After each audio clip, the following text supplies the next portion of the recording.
Check, check.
Hello, hello, hello. All right. Good evening, everybody. I got a new setup. I sound like I'm in a bathroom. I'm going to turn that off for a bit. How you guys doing? Hope it's sounding good, looking good. I'm doing some video stuff, so my face might be a little bit choppy today. But it's for good reason. As you see, there's two of me. There's there's a little extra window for the my feet. Hopefully, you can see my feet just rolling around over there. Um, all right, cool. Make yourselves at home, everybody. Thank you guys for being here. Shout out to folks who are just joining us, who are new to the program, who joined over the weekend as a result of Craig and Sarah's mini fest. That was so much fun, and so it's funny. I'll tell you guys this story in a little bit. But in the meantime, just sit back, relax. In fact, let's we're gonna go straight to Facebook here. So if you want to hide now, just hit the stop video button, and we're gonna get it going to Facebook first. All right, here we go. Oh yeah, I'm gonna mute everybody too. I hear the force is strong with somebody. Hold on. There we go. Someone's got the white noise machine going over there. All right, cool, cool, cool.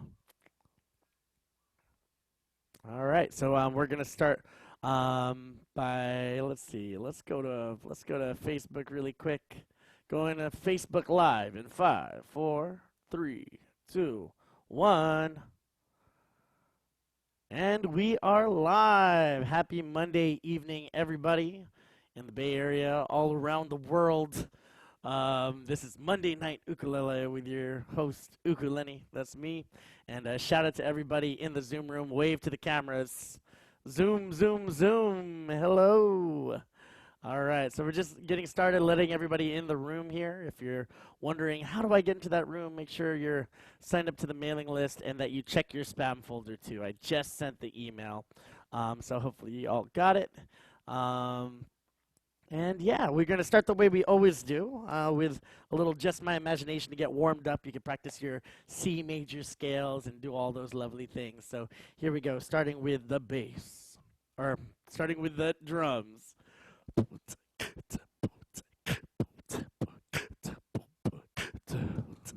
and hopefully you saw my foot down there. It's going to be a little laggy because I think my computer can barely handle all this goodness. But yeah, let me go spotlight a little bit so that you can see a little bit closer, especially if you're on Facebook. Got my little pedal thing going. Got my foot here. Oh yeah. So that was the drums. So I have this little button that changes between my loop pedal and my voice. So if I click it, now I just have my voice by itself, and I will not go into the loop pedal anymore. So that's one of my secrets that I'll remind you guys about as I go over my setup. But now we're gonna go in the bass. Huh.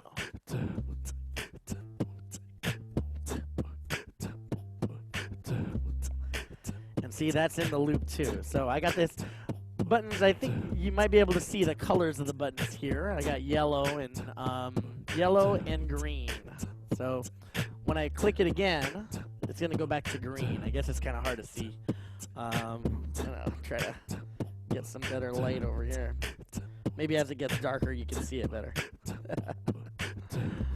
But basically, you can press a button to put in your next loop, and that's what I'm gonna do. I'm gonna put in the ukulele now.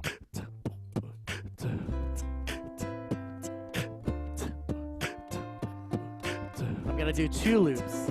One of them is picking, and one of them is strumming. Yeah, there we go. So you guys can play along, little C and D minor as we let everybody else into the room here. Watch out for the spammers. If someone's spamming, I'm gonna shut it down real quick. So make sure we're looking around, watching our backs here. All right. Cool. So that's 3 loops. Drums, bass, ukulele, and we'll get a little jam going. All right, so here we go. Just my imagination. Ooh, ooh, C, ooh, D minor.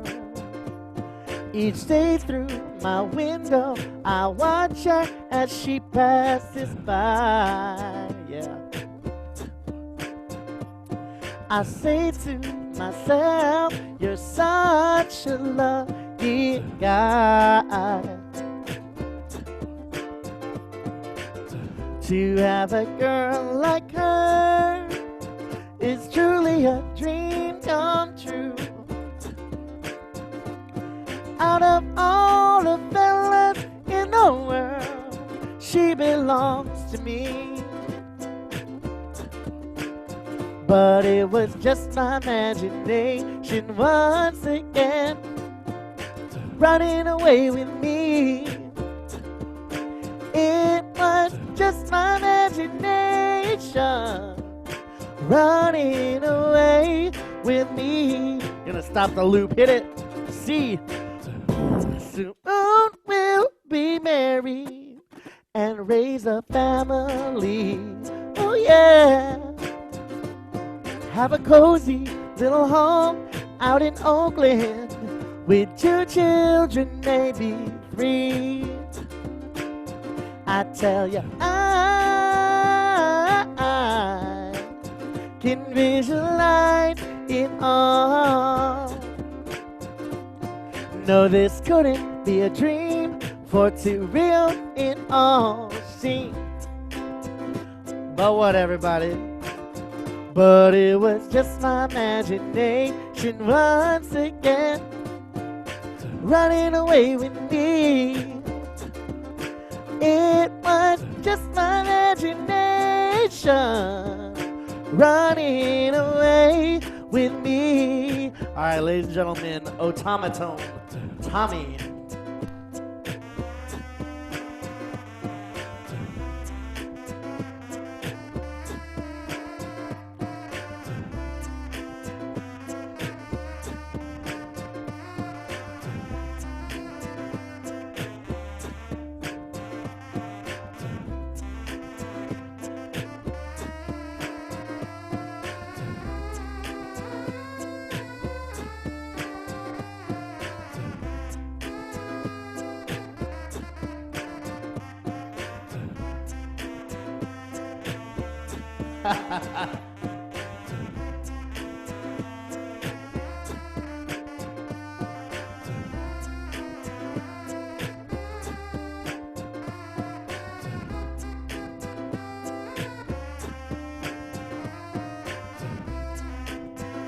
Tommy, otamatone, ladies and gentlemen. Break it down. C.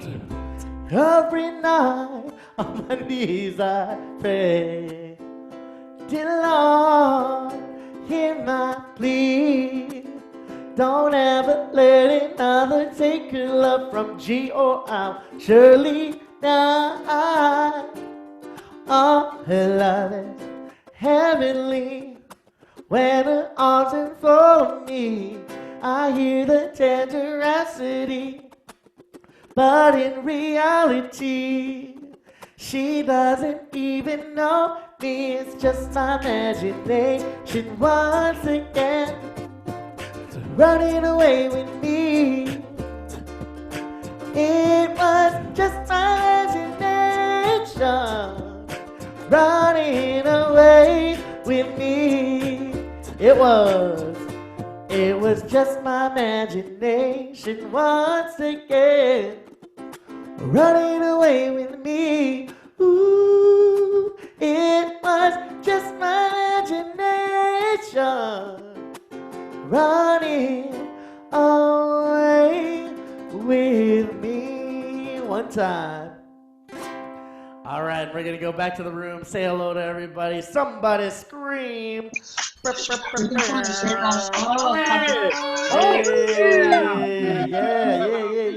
Make some noise. There's several concentric circles. Yeah, they said it. Something about concentric circles I heard over there. All right, so welcome again to the program. This is Monday Night Ukulele. Today's topic is, let me turn my reverb down. Today's topic is looping, and so I thought I'd just kind of, do a little bit of jamming with you guys, and so that you guys can play some uke as well, because most of the lecture kind of today is going to be more like talking about loops and what to do. So we'll do a couple of songs, and I'll break it down while I play these loops. These are some of my favorite, loop pedal tunes to do. And this next one is "Don't Worry, Be Happy." Now, I don't know what the right word is. I guess so that I can best kind of show you what I'm doing. I'm not going to put the chords up today. The chords will be pretty repetitive, and you've played these songs. If you've been with me, this whole quarantine, you've played these songs before a million times. So, "Don't Worry, Be Happy" will be the next one. C, D minor, F, and C. A little checking strum. D minor, and so on and so forth. D minor and F and C. Okay, and if you don't have the book already, this is an Albany uke book. So do check it out. Yeah, so I'm gonna show you how I kind of roll my loops out, and a lot of this process is, just like hours and years of playing these songs live and starting to learn arrangements. Sometimes when you're looping, you're just messing around, and you're laying down one loop and starting to add another. But I will tell you that a lot of these songs I've played at almost every gig for the past 3-4 years. So it starts to become like an arrangement, and you start to memorize each piece that you learn. So this is my, I guess, arrangement of "Don't Worry, Be Happy." And again, I will continue to kind of break it down for you as I play these. So I like to start this one with just the strumming part. So again, C, D minor, F, C. And I do a little chuck strum. So important thing when you're starting out looping is to really give yourself a beat from the beginning. Make sure you know how fast you want to go. In fact, doing this little muting technique helps a lot because your strumming hand is not going to change from this pattern. Meaning, like, my hand is not going to go faster and slower. I'm going to try really hard not to go faster or slower as I sing. So I can even sing like, ooh, ooh, ooh. Okay, that feels pretty comfortable.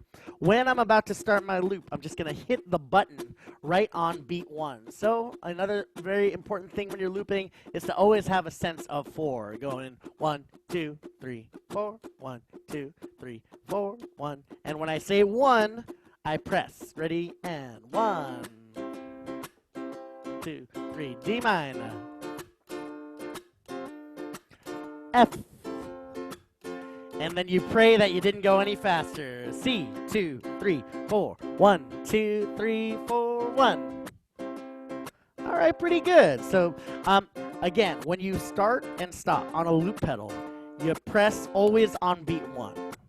And that way you create a seamless track that just repeats and repeats. C, 3, 4, 1. That's when I press the button. And so now, once you have that, you're free. You can do whatever the heck you want because the loop sounds good and the beat sounds good. And I'm going to add the bass next. 1, 2, 3, press.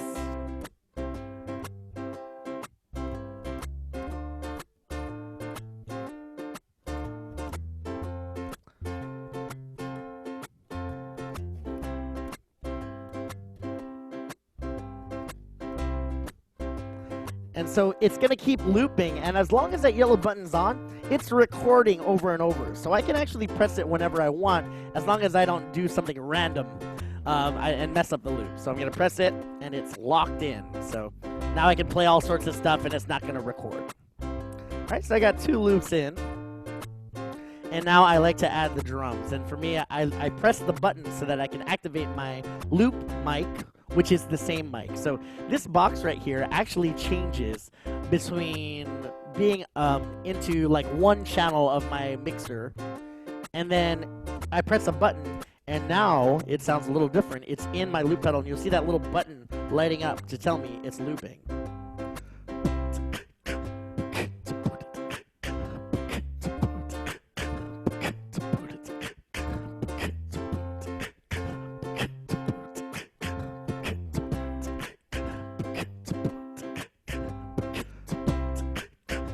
And I press it again, and now, very important, I have to press it back so that I'm not in the loop pedal anymore.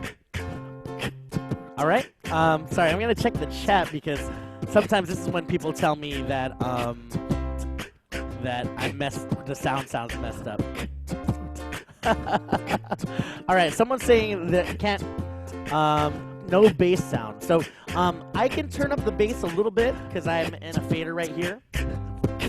I just don't want it to overpower everybody. So if you're listening in computer speakers or you're listening on a phone, you might not hear the bass as well unless you put in those headphones. But hopefully, I'll just bump it up a little bit because I know a little bit of bass doesn't hurt. So hopefully that's not too loud for you guys. Let me know. Thank you guys. All right.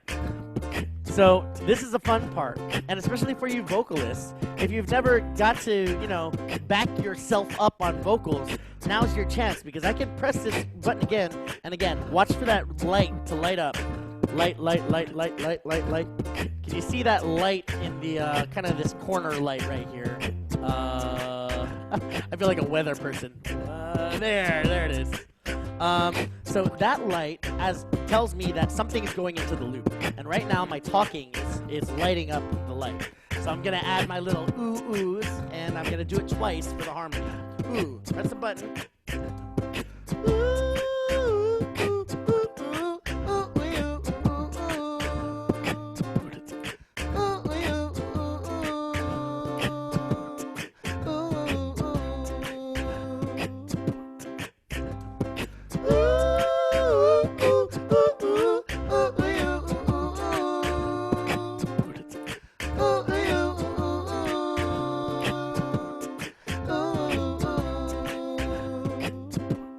Listen.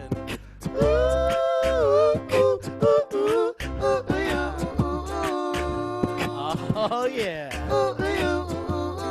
So there's my backup vocals. Now, I want them in during the chorus, but I don't want them anywhere else. So almost every looper has an undo button. So I use this undo to take away one level of something that I recorded. It can only go back and forth one level. So I'm going to press and hold the button so that it disappears. Hold it. No more background vocals. So most loop pedals can record layer by layer and only pull back one layer. More advanced loop pedals can do lots of layers and can isolate and even volume change layers. So it's really up to you. For me, I enjoy the simplicity because it almost makes it's kind of like the Jake Shimabukuro, like, when Jake came back to the ukulele. he used to play with a bunch of pedals, and then he just stripped everything down, and then went back to just ukulele by itself as a solo instrument. And I like to think of that with the loop pedal, that you could go way, way, way, way, way complicated. But even this, simple setup, you can be very creative. And plus, I'm a little lazy to learn a new one. So, so I'm just gonna keep rolling with this until I get bored, which I'm not bored yet. All right, let's play a little bit. I want you to ruminate on this a little bit, and then I'll talk some more and answer questions. C. Here's a little song. C. Here's a little song I wrote. I might want to sing it note for note, but don't worry. Be happy in every life. In every life we have some trouble. When you worry, you make it double. Don't worry. Be happy. Now I'm going to hold it down to bring in the background vocals.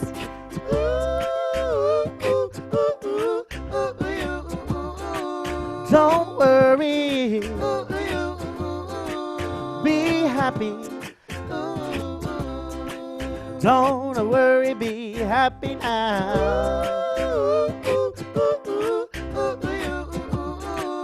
Don't worry. Be happy. Ooh. And then I take it away and I bring in my boy.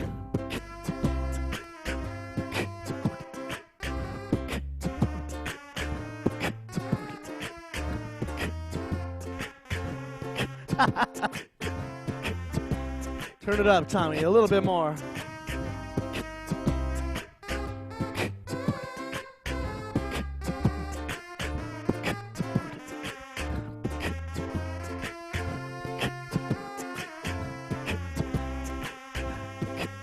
And one more time. Ooh. Ooh, ooh, ooh, ooh, ooh, ooh, ooh. Don't worry. Ooh, be happy. Ooh, ooh. Bring in the background vocals. I'll hold it down again. Ooh, ooh, ooh, ooh, ooh, ooh. Don't worry. Be happy. And I'll hit the stop button over here. Oh, 1, 2, 3, 4. Ooh, ooh, ooh, ooh, ooh, ooh, ooh, ooh, ooh. Don't worry. Ooh, ooh, ooh, ooh, ooh. Be happy. Ooh, ooh, ooh, ooh, ooh.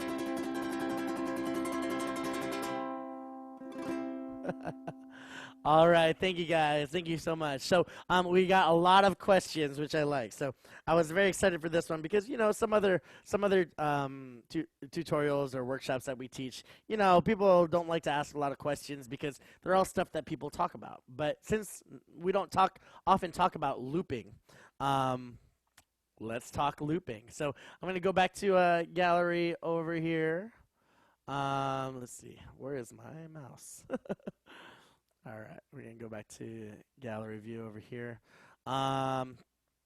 So a little talk, and oh yeah, I guess I'll leave my loop pedal down there at the bottom. Okay, so a lot of questions. Let's see if I can start from the beginning.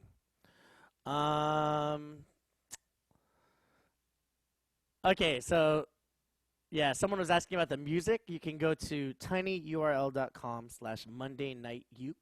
And it goes to a folder that has all of our music, and I just drop stuff in that folder occasionally. So there's no real new music today. I did not prepare anything, but I do have some new arrangements that maybe I'll just play for you. Since it's Star Wars Day, May the 4th be with you, and it's also 5-4 Day, I thought 2 loops would be appropriate for that. But we'll do that later because we got lots of questions. There we go. Amy's got that's Star Trek, man. Get that out of here. I'm just messing with you. Okay, so I'm going through the chat here.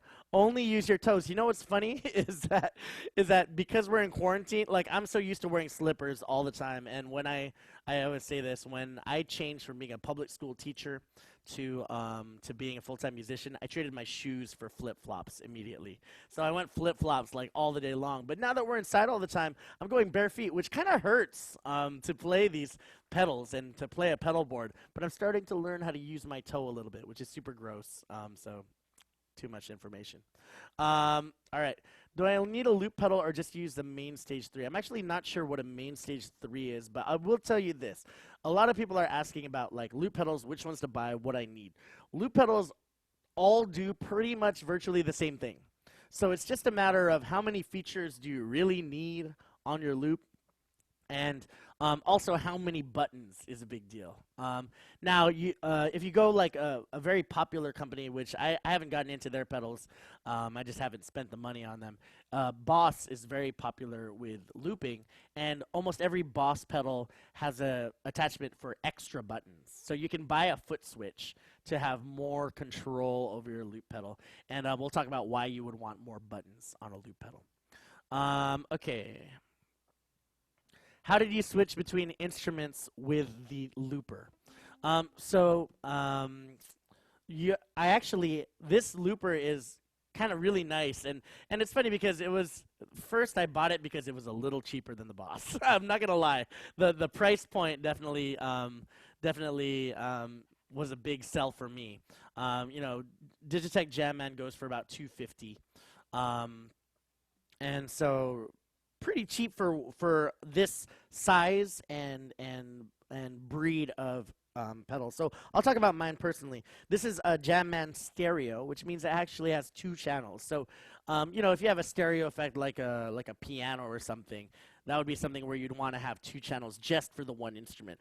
But for a long time, I did not really use the stereo feature. I just went into one channel and went out. I used to have actually a mini mixer, which I'll bring out for you now, because if you happen to have a standard 1-plug loop pedal, it really pays to have one of these, a mini mixer. This is a Behringer mini mixer. I think it's $20 or $30.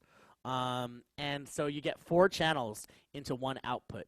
You have to plug it into the wall or into your power strip, but four separate channels into one channel, and it's got little volume knobs. So this is what I used to use to do my loops and to plug in my bass and my ukulele at the same time. In fact, before I only had one plug into my loop pedal, and I would have to mute it. So like I have this LR Bags, which is really handy too because it has a mute button. So I would mute my instrument, unplug, and then put my bass into the same plug and do this massive like dance with my instruments just to get the bass and the uke going. Now, so then the next wave was doing this, where everything was already plugged in, separate plugs, and it was good. Now, the stereo Jamman is particularly cool because you have 2 separate plugs that also have 2 separate outputs. What that means is that my ukulele goes into the loop pedal, and then it goes out into its separate plug that goes into my mixer. Now, I just bought this. This is a treat to myself, and it's on sale on Sweetwater. A humongous mixer. And if you're wondering about the new setup, my wife and I switched places, and it's pretty cool because I've never had my own desk before. So this is, oh shoot, is it upside down? No, it's right side up. So I have this huge mixer on my desk now, and notice I have 3 things on the left plugged in. That is, 1 is vocal, 2 is ukulele, and 3 is bass. So not only can you record your loops with 3 different instruments, you can actually mix it on the fly. So I can take what I just played. Oh, no, I just erased it. Next one I'll show you. I have a habit of erasing my loops every time I finish them. So while it's playing, I can actually go, the bass is a little loud. I'm just going to rock the fader and make the bass quieter. So, a stereo Jamman is actually really helpful in that sense, that if you're strictly doing bass and ukulele, you can go as far as taking the ukulele into one amp, your loud box mini, and then you can put your bass into a bass amp. And then you literally are 2 people playing at once, which is pretty cool. And the only thing is that you actually don't have anything on board to change the level, so it's really up to the source. It has this one knob for instrument. That would be those plugs that I plugged in. It has one knob for just the microphone. The Jamman has a separate plug just for microphone, which is also cool. So if I'm going into the mic like this, boom, boom, boom, and I'm like, that's too loud, I can turn it down a little bit and turn it back up. And I'm getting really good at turning this with my toes, which again, I know it's gross. Should have cut my nails. So that's really helpful too. There's another function on this that's the rhythm level, but it's actually, I never use it. Basically, if you set a loop,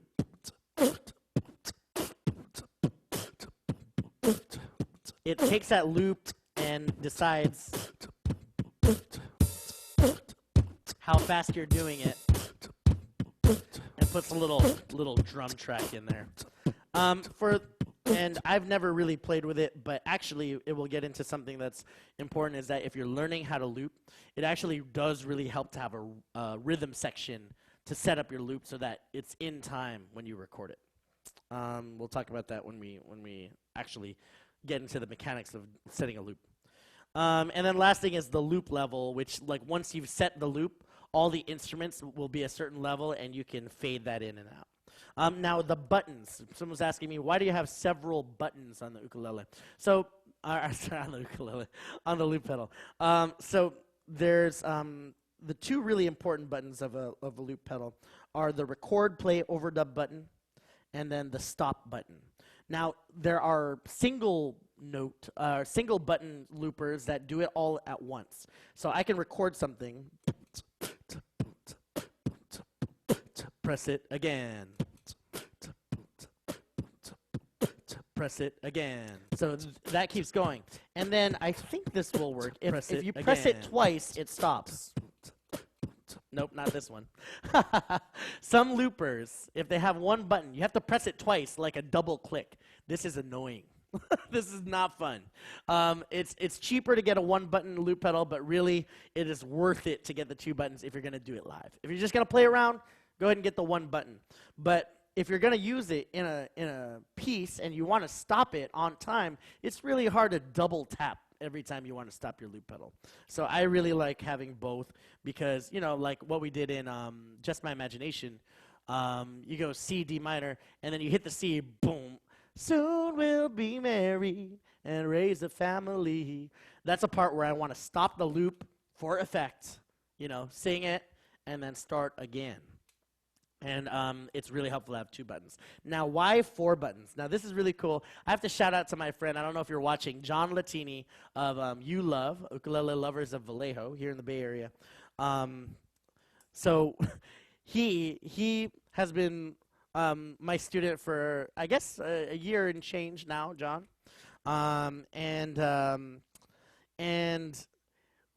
He's been, you know, asking me about gear and slowly like acquiring the gear that I have and like doing, you know, certain things like looping and using the LR bags in the live show, things like that. And so we actually revisited the Jamman manual, which I hadn't read in years. Like I didn't really know all the features that are on it. One feature that's really been helpful for me moving forward with my loop career is these 2 buttons right here, which is a loop up and loop down. Now, you can actually cycle through. You see that the LED is changing numbers. So most pedals of this price point have about 99 spaces or slots to put in songs. So you can like cycle through and actually record full out songs that you want to back yourself up on. So say, you know, you lead a group and you want to have, you know, your songs recorded into this box so that every time you jam, you always have a bass playing along. You basically have tracks, but you don't have to go through your phone or your computer. You can go through this box and do it. So you cycle through with this down and up button or this wheel. The wheel also kind of will run you through all the numbers. So let's see what I recorded at number 1.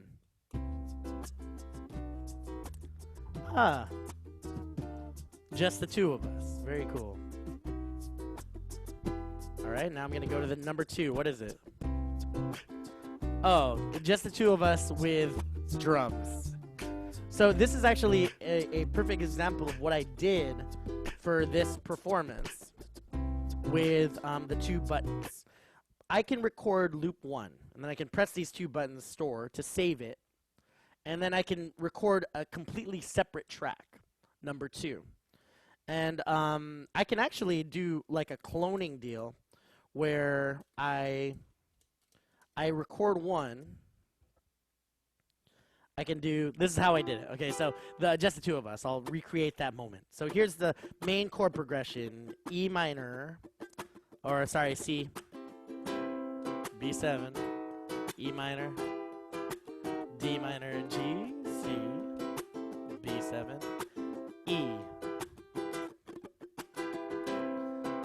Okay, so now it's in there. So I'm going to save it. I have to click this red button.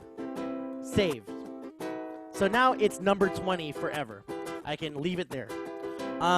What I'm going to do now is I'm going to take the same exact thing I recorded, hit store, and move it to my next track. And now it's 20 and 21. So I can take number 20 and I'm going to make it like the verse. I'm just going to do that slick bass line that's in Just the 2 of Us. It's a little bit more low key like this.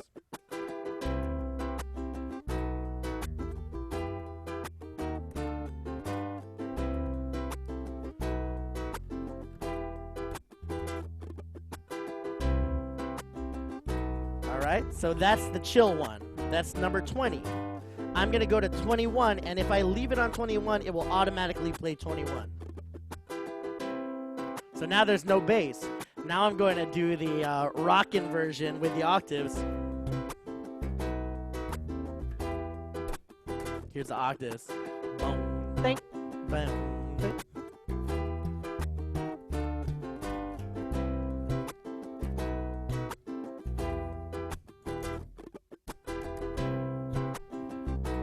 Alright, I like that. I'm going to record it. So now I can go between version 2 and version 1. So version 1 just has...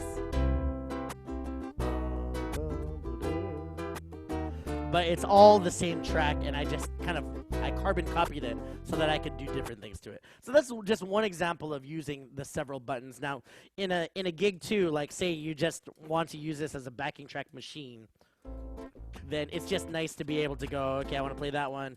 Oh yeah, and my next song is number 20, so I'm just rather than bending over and looking really unprofessional. So yeah, loop down, loop up. Okay.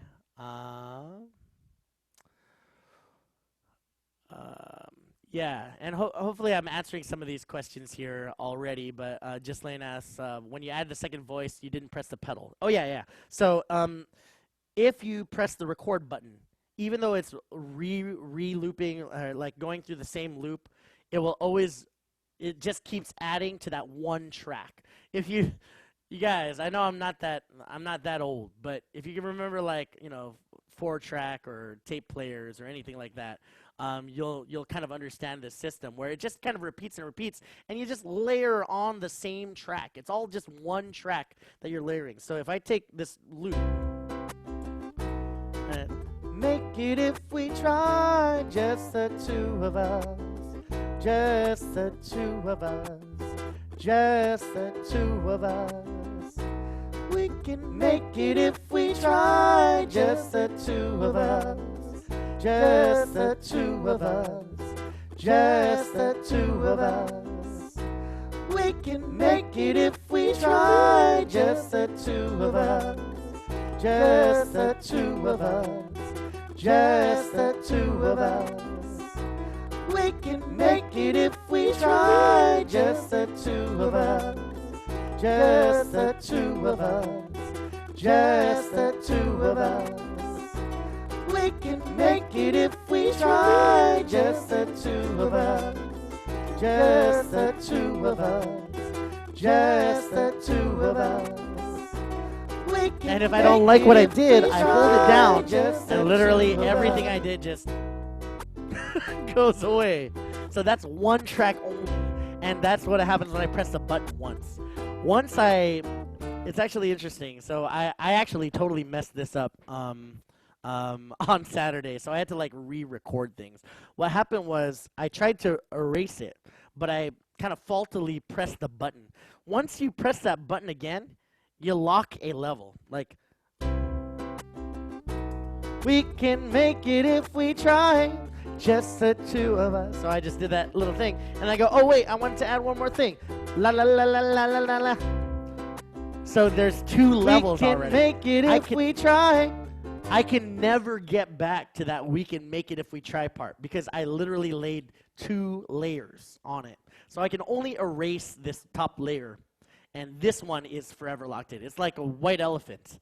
When you steal when your present is stolen twice, you can't get it back. That's how it is with looping. So you have to be kind of careful when you press it because you can really only erase 1 layer at a time. Okay, a couple more questions, and then maybe I'll go into like the practice of looping. All right. How do you trill so fast at the end? That's a picking question. You just aim for that center of the nail and just flick like windshield wiper. Okay, so that's number 1. A really gentle flick back and forth, right? And then turn the doorknob, or shake the water off your hands. And the quieter you try to strum, meaning the lighter, the faster you can go. It's when you try to force strumming that you go slow. So don't put any strength into it when you're trying to trill. Just very quietly strum fast. A lot of loop pedals have various seconds of loop, like 25 seconds to 5 minutes. What's a good range to get something useful? So yeah, and a lot of like little pedals that have a loop function have a really small window of looping. Now, it's not bad to have, the 25, 30 seconds. But what that means is that you'll mostly be adding riffs to your loops. So like I loop full songs at gigs, like where I'll do a verse and a chorus completely, and that will be the loop. So that will be like, a minute or, a minute and a half tops, maybe not more. So not a big deal. But if you have a loop pedal that only has 25 seconds, basically that's like a couple of bars. Like I can just go.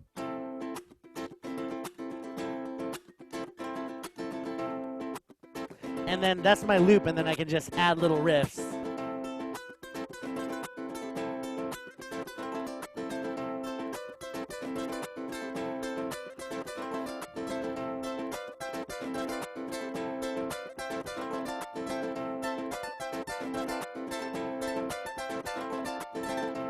Which is fun for a while, but that's not like a full song. That's just like kind of like a jamming section. So the more time you have, the more other practical uses you have for it. But once you set the loop like 25 seconds, like however long it is, then usually you could put multiple layers on it. So that's never really an issue.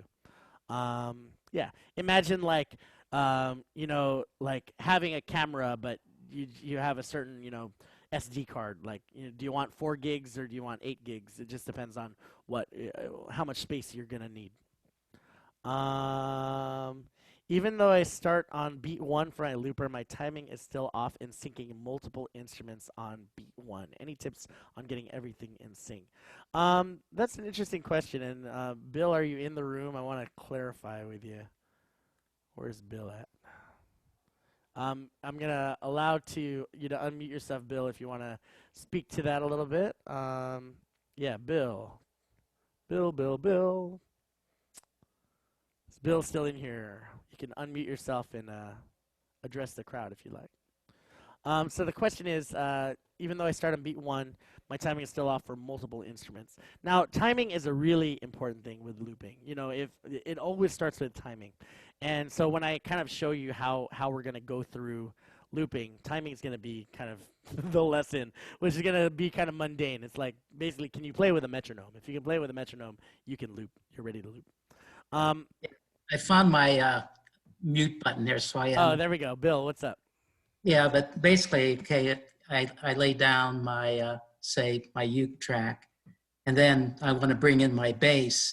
And even though I'm counting, even though I put my foot down on say, the first beat, it seems that the bass is slightly off sync to the rest of my uke strumming. Oh, so you mean when you're layering already? Yes. Okay, so here's the thing about the layering, right? And what do you can you say what kind of model you have of looper Which loop I are you have the calling? boss. Oh yeah, the boss. Yeah. Yeah, thank you, Bill. So, um, yeah, very cool. Hey, this is like a real show. Cool, I like it. Thank you for calling in, Bill. So once you set the loop, you should be able to just play over it. So here's one thing that if I just do a little C in A minor ditty.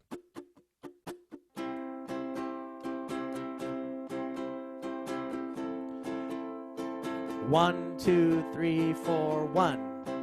If I land that and it repeats and repeats and it sounds good already listening,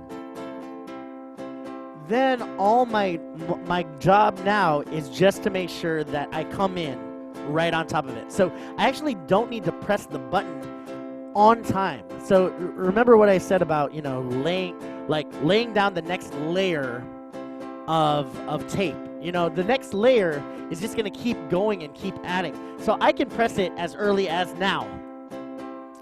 And I'm not even recording anything until I'm ready. Here comes a C.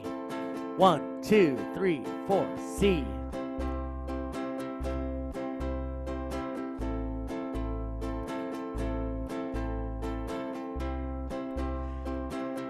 And whatever I play, wherever that note enters is going to be where that note enters. So as long as I land it in a comfortable place, then it's not going to be late. I've heard some things about Boss pedals, and I don't know if it's true, that sometimes the actual gap is not quite perfect, meaning that when you press that number 1 in that first loop, it's a little late or something like that. But for the most part, I think, again, I'll get to the full tutorial of how we're gonna make a loop. But you're basically taking a snippet of music. Say the music is again, going back to the tape. Now it's a tape metaphor. Used to be real tape, right? Your music is exactly on a piece of tape that, imagine you're making a quilt, right? Or you're making a pattern. When you copy and paste that tape, it must be seamless, meaning the end of that tape must go perfectly into the beginning of the next section. And so you don't want a gap. You don't want this, which is like if I'm doing the same exact song, A, 1, 2, 3, 4, press. Oh, I did it too late. I did it out of time. Listen to the gap.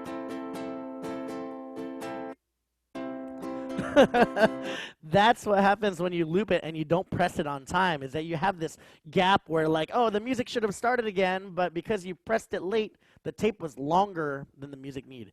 Or again, taking it to a pattern. If you were painting a pattern, but you left a piece of white space or a piece of negative space out here, then your pattern would not be flush, complete.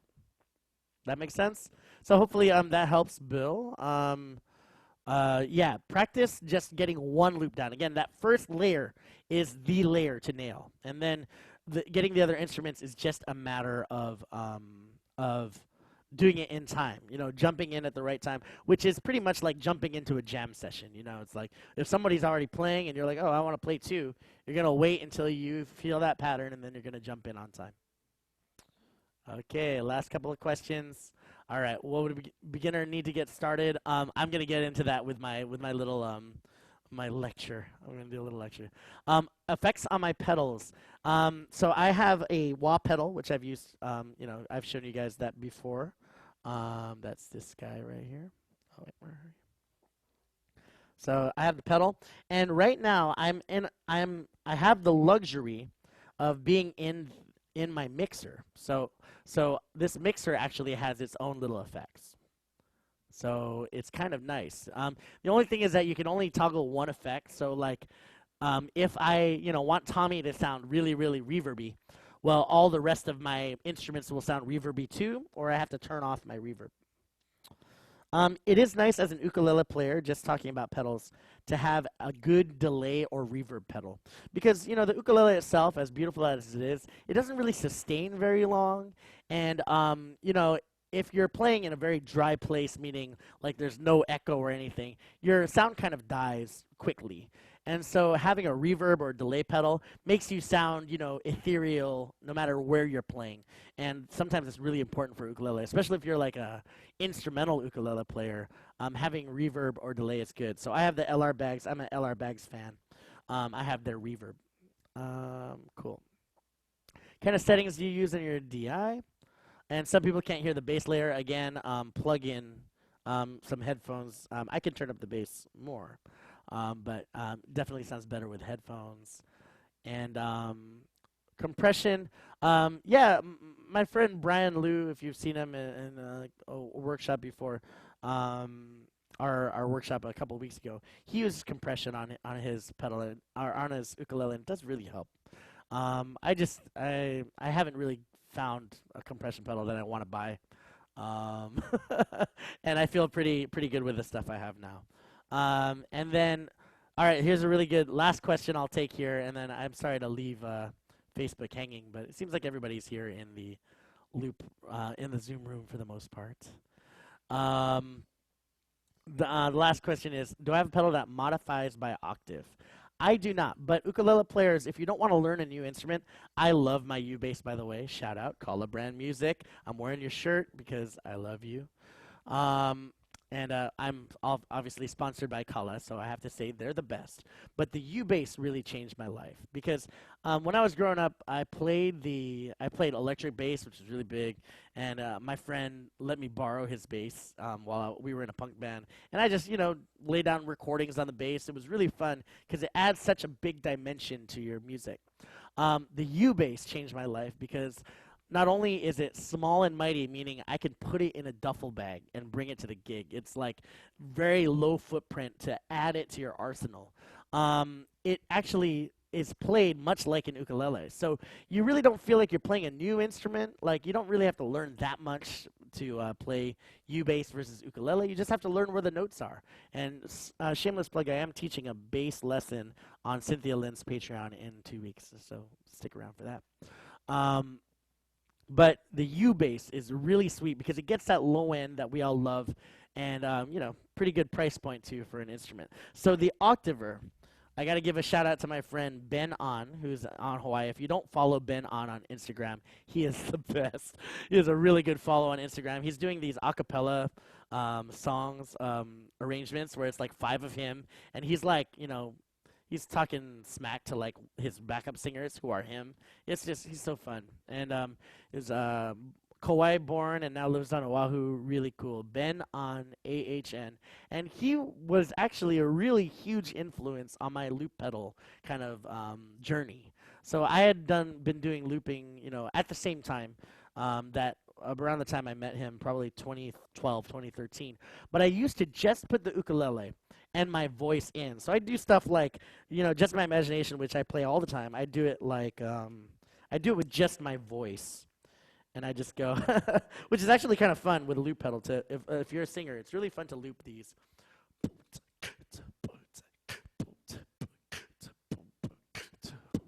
And then I just find my C, boom, and I do a cappella. Bum, bum, bum, bum, bum. Bum ba dum ba dum bum bum bum bum bum bum ba dum ba dum bum bum bum bum bum bum ba dum ba dum bum bum bum bum bum ba dum ba dum bum bum bum bum bum ba dum ba dum bum bum bum bum bum ba dum ba dum bum bum bum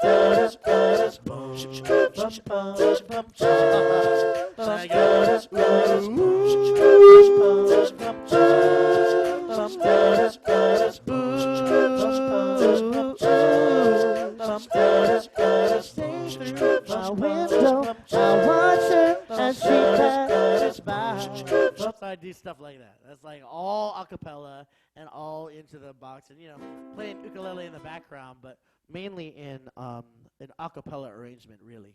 And so to bring it back home to what you're asking about the octave pedal, Ben On actually uses the the octave pedal with the ukulele so that he doesn't need to bring a bass. He just presses a button, and the ukulele now sounds like a bass guitar, pretty much.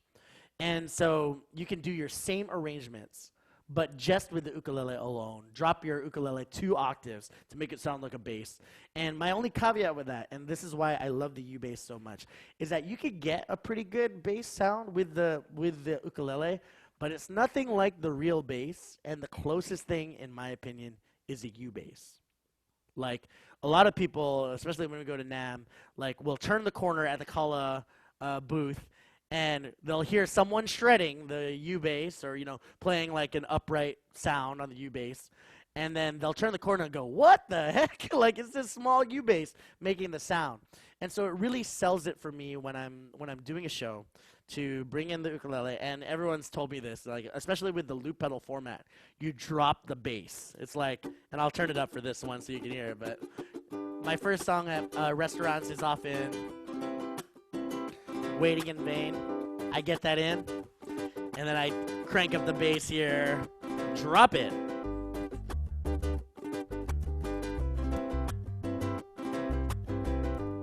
And once everybody hears that, everyone's like, oh, it's a party now. It's so different without the bass. Just, kind of on the upper frequencies, and then all of a sudden your ear opens up.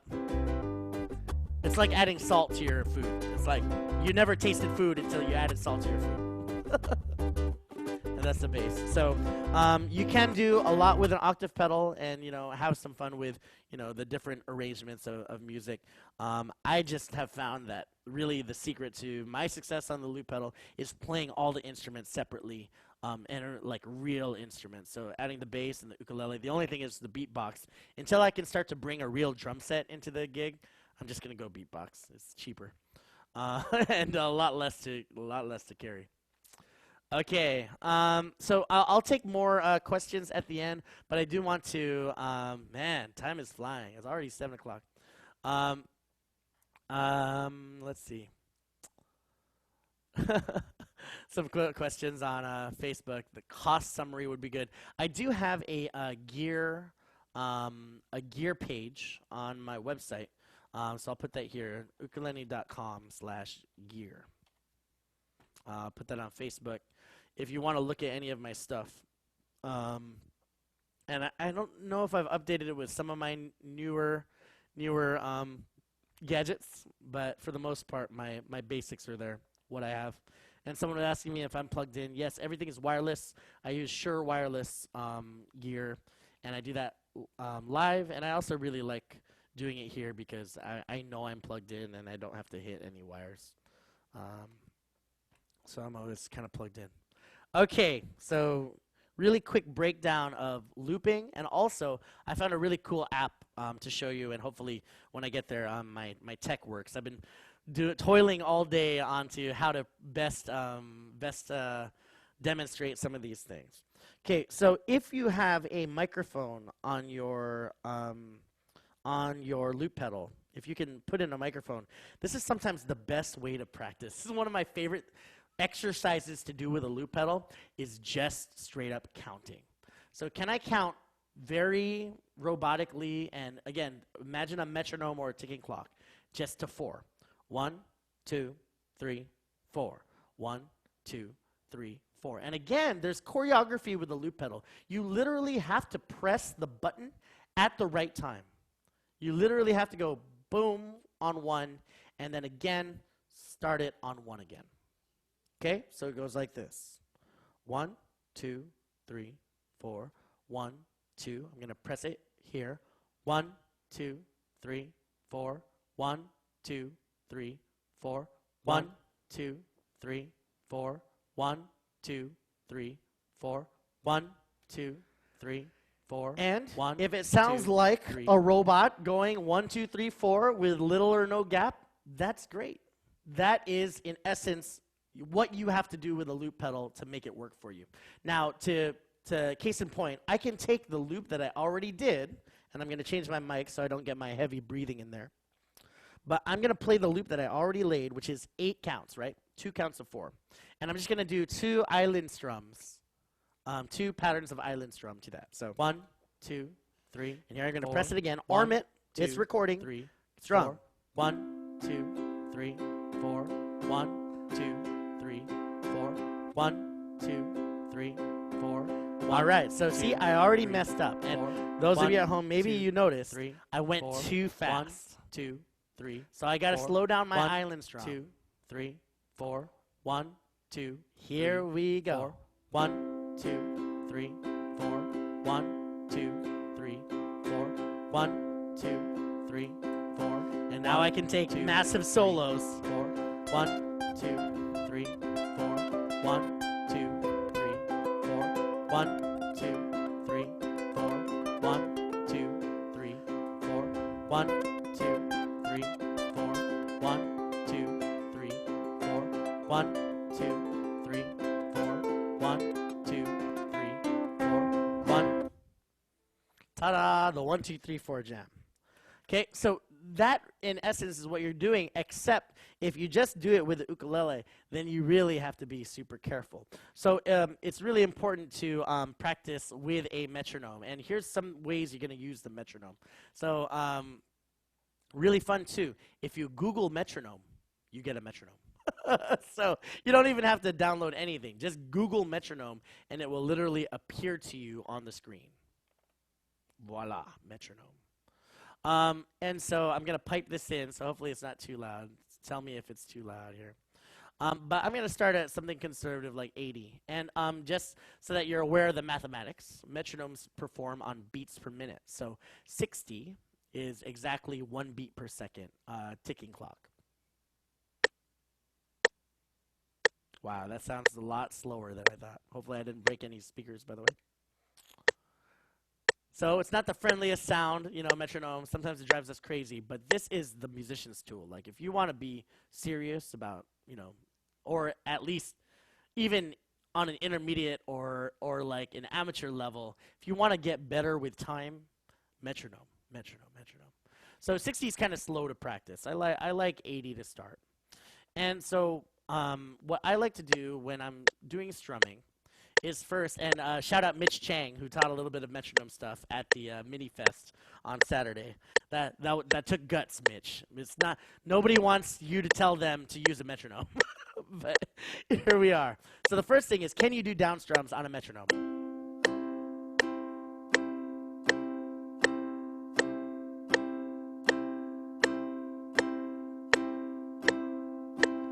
All right, that's number one. Like, I know it seems simple, but it's so easy to go faster or slower than the metronome. So you really have to pace yourself and follow along.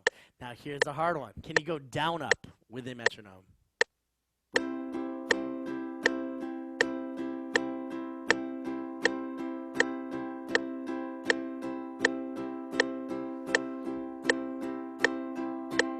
All right, so there's a nice exercise if you have trouble with this where you just go downs and then down up. So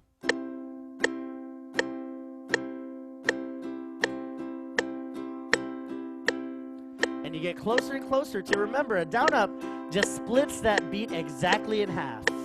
2, 3, 4, 1 and 2 and 3 and 4 and 1, 2, 3, 4, 1 and 2 and 3 and 4 and 1. Okay?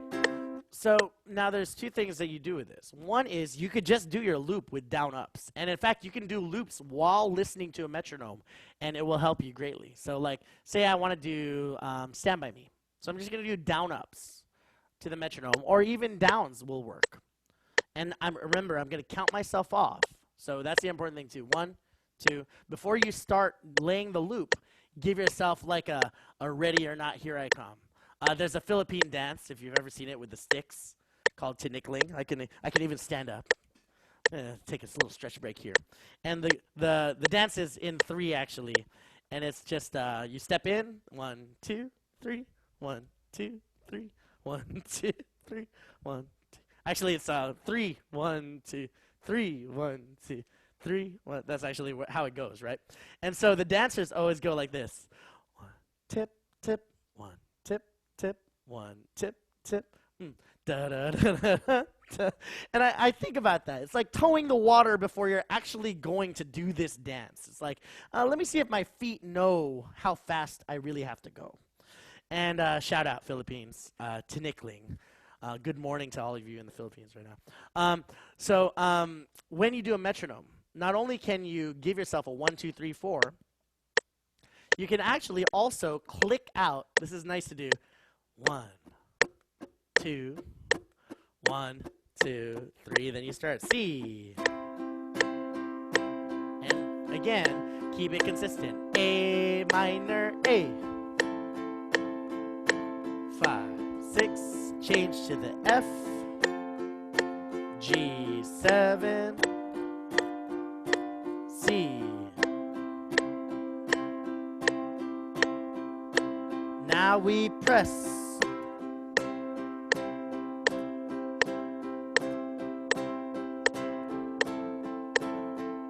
All right, pretty good, Lenny, pretty good. And that's a bonus if you can stay exactly with the metronome, because one little hitch on the left or right of the metronome and everything will start to pull apart. But that's one way you can practice. And then what I also do is alternate. So like we did, downs and down ups, down, up, and we'll take the metronome again. So now you can go down, up, down, up, down, up, down. And you can also practice with clicks, meaning just if you're tired of playing the open ukulele, click it out with your left hand. And then now we alternate down ups versus the island strum. So we go down, up, down, up, down, up, down, up, down, up. Now the island strum. Down, down, up, up, down, up, down. Back to down ups. Island strum.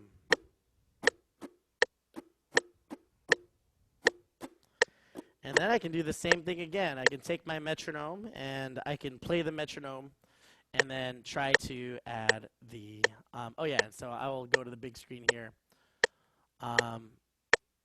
You can still hear, oh here, I gotta, there we go. All right, so now I'm just going to do the island strum. You can do it with me and press on 1 now. 1. A minor. F one time. G7. Back to C. Get ready to press. 1, 2, 3, and press. And once it's good, you can add the bass.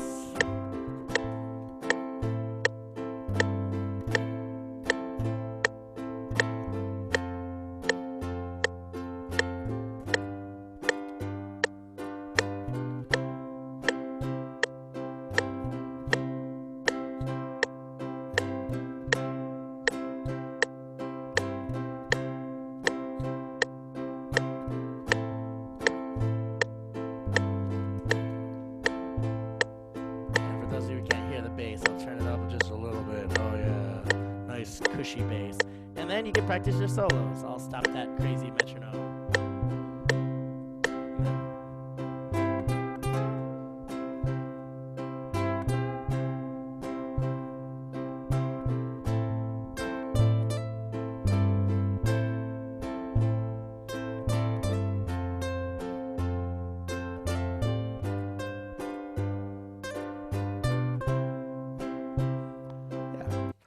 And that's how you lay down a loop. I mean, it's just got to be on time. And you just have to press the button right on beat 1 for everything to really go smoothly for yourself.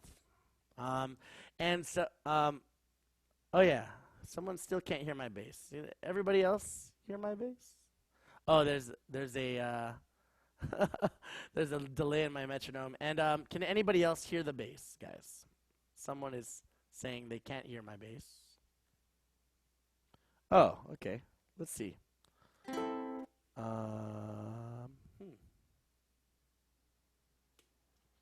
Let's see. I'm gonna try this button. It might go weird, but let me see.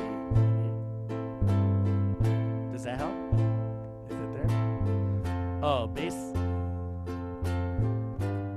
Did that button change anything? I'm gonna press the button again and take it off. Did the bass disappear now?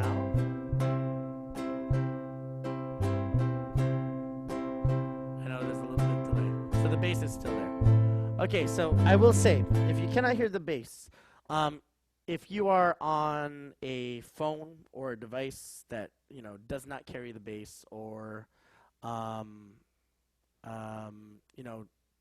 something like that, then you really won't hear it, because literally those speakers, unless you put your ear right to that speaker, like the bass is not going to come out. And again, I can turn it up, but for the people with headphones, it will be like too strong. I've listened to it, and it's a little bit strong. So I apologize if you can't hear the bass, but you can just imagine that it's there. But yeah, I can probably turn it up just a little bit, but not too much. All right, so last thing with looping, I wanted to get to this app that I found, and so I'm going to try, actually, to change gears here. I'm going to turn this thing off. All right. Let me see if I can do some magic here. And yeah, it goes away. Oh yeah, and let me see if I can actually add a window. I didn't even think about doing this before, but this might be kind of cool. All right, so I have this new app that I found called Loopy. So I'm going to boot it up. And then mirror. Okay. And then I got to share this with you guys. Let's see. Silly that I didn't even try to do this ahead of time. This is the one thing I did not try to do, which is zoom. Let's see, mirroring. Not quite.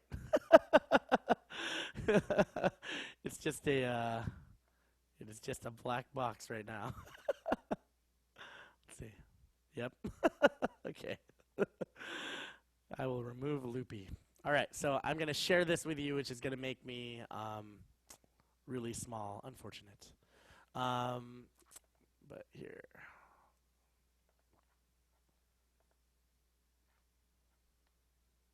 Where did it go?